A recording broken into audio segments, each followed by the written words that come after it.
এই বিষয়ে বিস্তারিত জানাতে ঢাকা মহানগর দায়রা জজ আদালত প্রাঙ্গণ থেকে যুক্ত হচ্ছেন সহকর্মী হাবিবুল ইসলাম। হাবিব, এমডি এবং চেয়ারম্যানের কারাদণ্ড দেওয়া হয়েছে, আদালত রায়ে আর কি বলেছেন?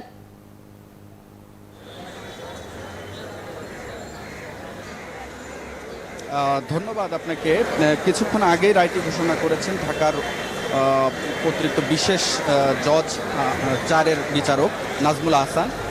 তিনি তার রায়ে বলেছেন যে আসলে বাংলাদেশের যে মানুষের সাথে এক ধরনের প্রতারণার মাধ্যমে টাকা সংগ্রহ করে তারা যে আত্মসাৎ করেছে, এর জন্য আসলে তাদের দায় তারা কোনোভাবে এড়াতে পারেন না, যার ফলে তাদেরকে মানি লন্ডারিং আইনে যে বিধান রয়েছে সেই বিধান অনুযায়ী যদিও সাজা বেশিরভাগই কিন্তু তারা কারাগারে ছিলেন, এই যে সাজা দিয়েছেন 12 বছরের কারাদণ্ড, বিশেষ করে এমডি রফিকুল আমিন ডেস্টিনি 2000 লিমিটেডের, তাকে এই সাজা কিন্তু ইতিমধ্যেই কিন্তু বেশিরভাগই খাটা হয়ে গেছে, তারা কারাগারে রয়েছেন দীর্ঘদিন ধরে।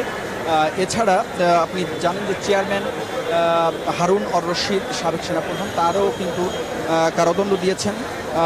সব মিলিয়ে তবে সবচেয়ে একটি বিষয় যে 39 জন আসামি কিন্তু পলাতক রয়েছে, তাদেরকে খুব শিগগিরই যেন তাদেরকে বিচারের এই সাজা অনুযায়ী তাদেরকে কারাগারে আনা হয় বা গ্রেপ্তার করে তাদেরকে আনতে পারে, সেই বিষয়টি আদালত জোর তাগিদ দিয়েছেন।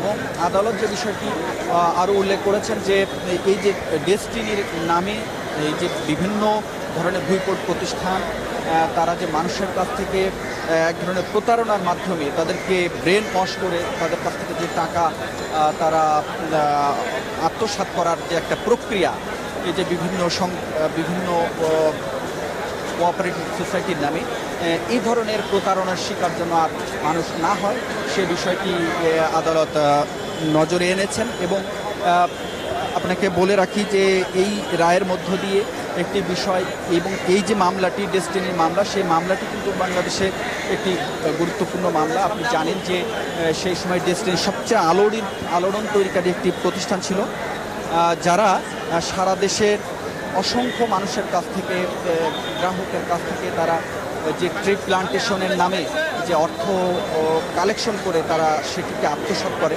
সেই ঘটনায় কিন্তু 2012 সালে দুদক মামলা করে, দুটি মামলা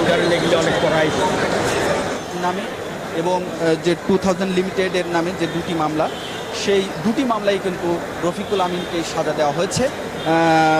তো তাদের বিরুদ্ধে যে পলাতক আসামি, তাদেরকেও খুব শিগগিরই যেন কারাগারে আনা হয় গ্রেপ্তার করে, সেটি আদালত জোর তাগিদ দিয়েছেন। তো এই ছিল আমার কাছে। আর এখনও আসামিদেরকে আদালত থেকে নামানো হয়নি, যার কারণে আমরা অপেক্ষায় রয়েছি আইনজীবীরাও তারা কি বলতে চান বা এই বিষয়ে আরও বিস্তারিত জানানোর জন্য তাদের জন্য অপেক্ষায় রয়েছে আমরা। তো এই ছিল আমার কাছে সর্বশেষ।